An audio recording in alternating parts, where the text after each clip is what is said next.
I would now like to introduce our first chief guest of the day, Dr. Kalpana Gopalan ma'am. Dr. Kalpana Gopalan IAS is a composite public policy professional. Too versatilist, she wears many hats: practitioner, policymaker, scholar, author, volunteer, and mother. She secured the 19th rank in the All India Combined Civil Service Examination 1987. Her 34-year work experience in Indian administrative services span lands administration, energy, handcraft, urban management, public distribution systems, sports, rural development, youth, training, and education. Ma'am is now the Additional Chief Secretary, Labour and Public Governance Redressal, Government of Karnataka. I would now like to invite Kalpana Gopalan ma'am to kindly address the gathering with the words of wisdom. Please, ma'am. Can you hear me now? Yeah. Yes, ma'am. Thank you, Kunwar, for that very kind introduction. Sure, ma'am. Good morning to all of you. Morning, ma'am. Let me at the outset congratulate IMS Ghaziabad for organizing the one-day International Business Summit. One thing which Dr. Ajay Kumar did not mention, I, of course, speak in several fora, but I've addressed IMS Ghaziabad several times. I've become a kind of regular in your different platforms. So thank you for the opportunity. Ma'am, thank you very much. Such a summit is a time of reflection, stock taking, and then surging forward. So that is what I propose to do today. Winston Churchill exhorted us to never waste a good crisis. COVID-19 has forced us into a prolonged timeout. It has brought radical lifestyle changes. As we move into a calibrated opening up, it is time for us to begin contemplating the end of the crisis. Envision what the world will look like in its aftermath and how the pandemic will change the way we live and work. And finally, what we need to do to adjust to the new normal of the COVID concurrent and the post-COVID world. Today, I argue that the new normal of the post-COVID world will see major changes in our professional world. I see three vectors of professional change: the accelerated importance and use of information technology, unconventional ways of working, including freelancing and work from home, and increased inter-organizational and intersectoral collaborations and networks. I will look briefly at each of them in turn. I will then close with my proposition, which I would like the summit to reflect upon and debate on, that capacity building is the single enabler and tool available to us to navigate the changes that we will confront in the professional world. To leverage capacity building, we need to harness youth who are outside the formal education institutional network. Focus on the frontline and backroom workers who are vital to decision-making and implementation, and design training programs so as to train teams and not just individuals. This, in essence, is my talk for today. Ma'am, I would like to interfere. Yes. Your virtual background is of JSW School of Public. I don't know how that has come. I thought you have put it. I don't know how to do it. I'm so sorry. I thought it was yours, so I just didn't fiddle with it. No, it's NASPA program of 2000. Yeah, then I think it was a previous talk, but I don't, if any of you can do this, please do it for me. I have not done. Okay. From video, if you will clip the video size, there is huge virtual background. If the arrow by the side of video, stop video is there. If you click there, it will be coming, choose virtual background. Okay. And then you can change here. Okay. Yes, now it's good. Now I think your office. A blur is better than someone else's. Yes, yes, ma'am. Okay, I think that was IIMB banner. I think. Yeah. Let's hope now it's fine. It's fine. It's fine. I'm really sorry. I also couldn't read it. I thought you had done some some biscuit on your college had done that. Okay. Why has COVID-19 thrust this imperative upon us?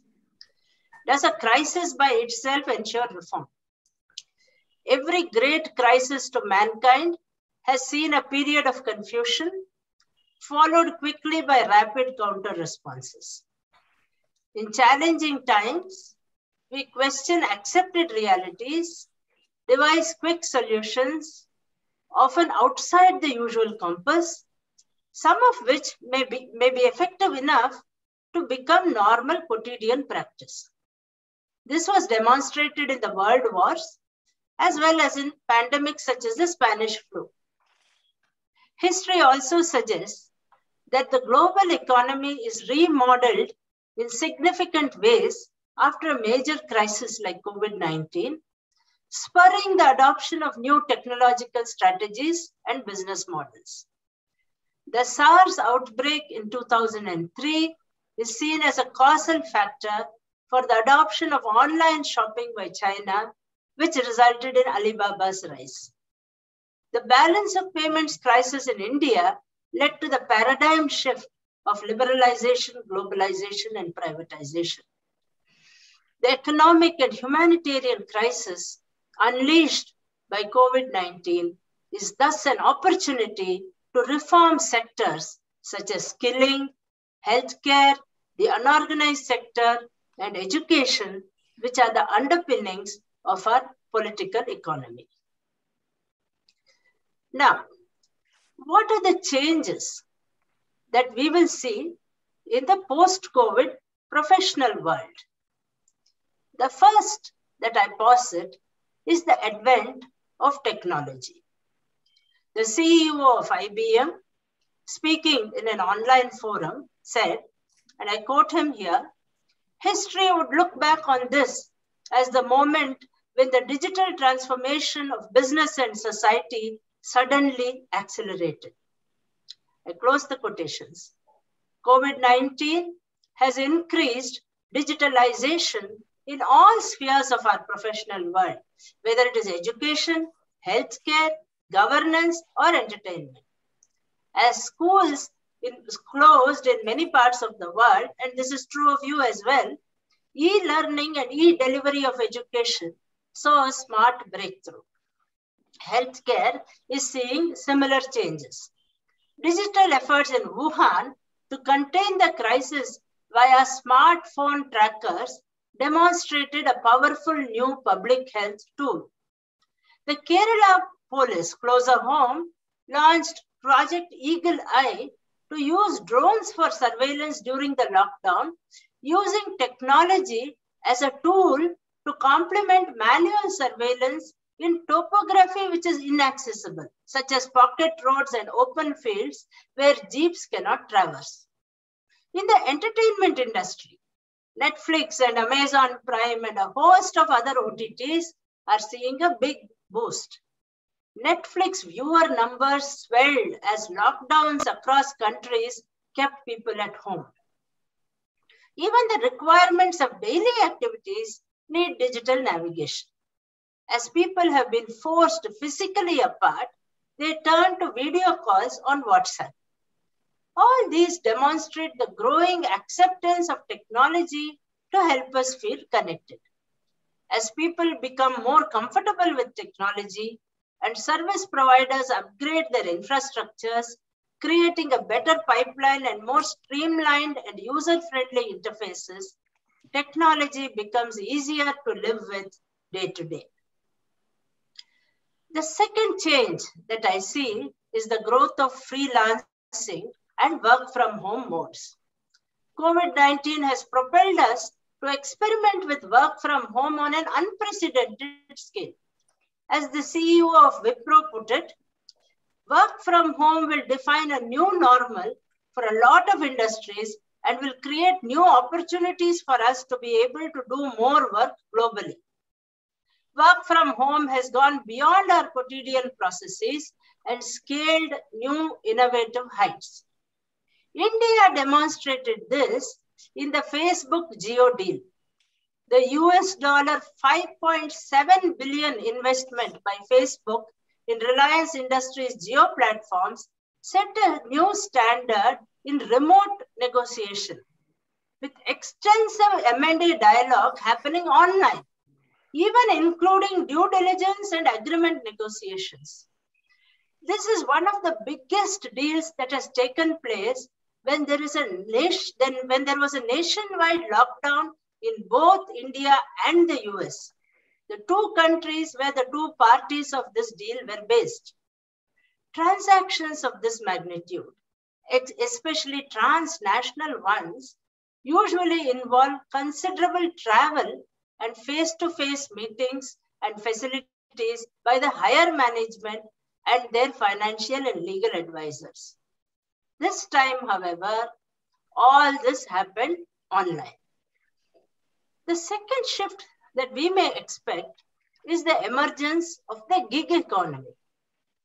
Each of us will have to get used to becoming a freelancer. Remote hiring of technical talent will become the norm. Even before COVID-19, we were seeing permanent employers, such as governments and universities, cutting down on hiring and increasingly outsourcing even their core functions. While this may create job insecurity, it is not necessarily a bad thing or even a new one. Take a surgeon. She is attached to one hospital, but she consults in many hospitals. Some surgeons even consult online and earns remuneration from multiple organizations. A talented and skilled individual can peddle her expertise across organizations and be paid by all of them. Remote hiring of talent will become the norm, with corporate positions opening up to skilled candidates everywhere, prioritizing skills over pedigree and geography, all of which is good news for both the economy and the talent pool. It makes talent pools more diverse and businesses and economies stronger. The third change that I foresee is the growth of cooperation and collaboration in our working world. Gig economy and pervasive freelancing will bring in cooperation and coordination across sectoral silos. As freelancing becomes prevalent, teams will be self-created rather than being curated by leaders and will become more interdependent, more collaborative, more agile, and more flexible. COVID-19 saw the pharmaceutical giants GlaxoSmithKline and Sanofi forget their commercial rivalry to join hands to build a vaccine, pooling their relative strengths of adjuvant technology and a virus antigen. While Google and Apple teamed up to evolve standards for contact tracing.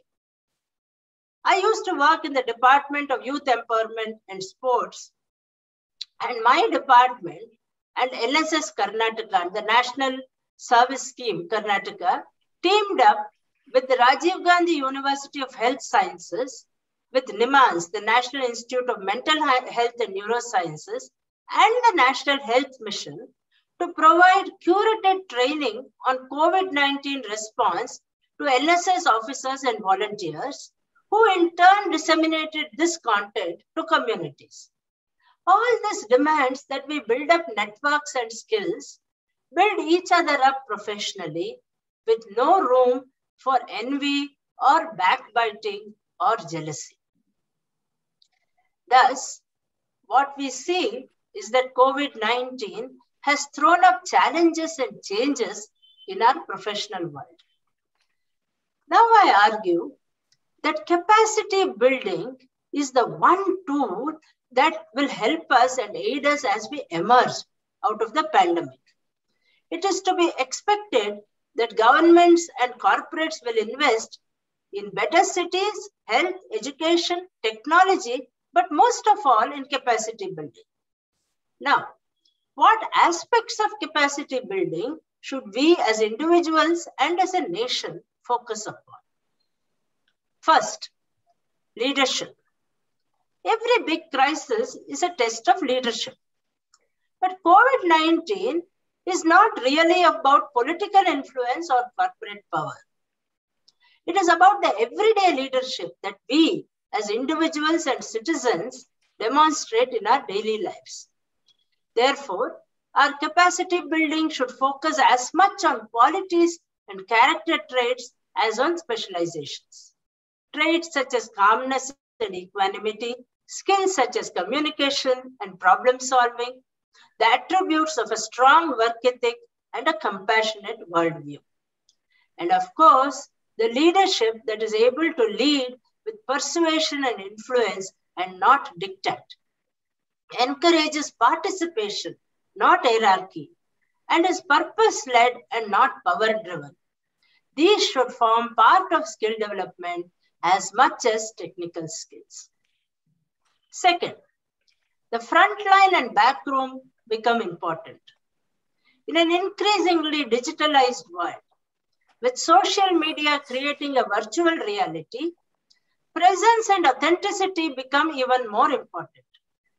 Decision-making in the pandemic is taken at the higher levels of the medical fraternity or bureaucracy.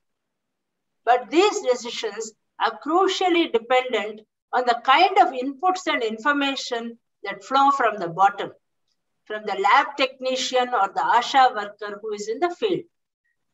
Similarly, the decisions taken at the apex level have to be properly disseminated to and understood by each person down the line.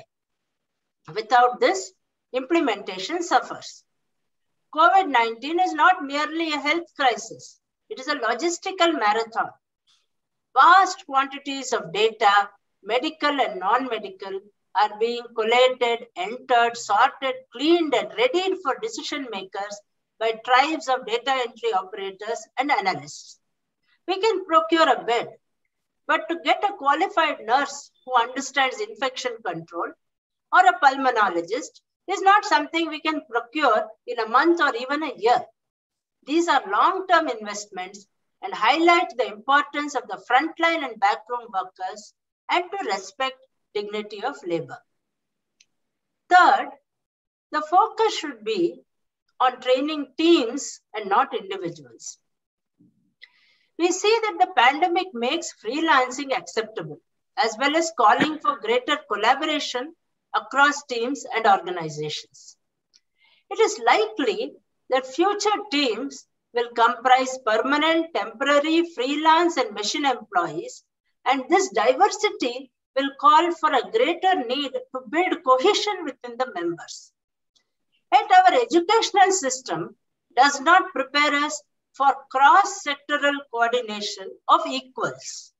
Engineers train with engineers, doctors with doctors, bureaucrats with bureaucrats. Within each fraternity, hierarchy is the fallback option to resolve differences of opinion. The senior most is always right.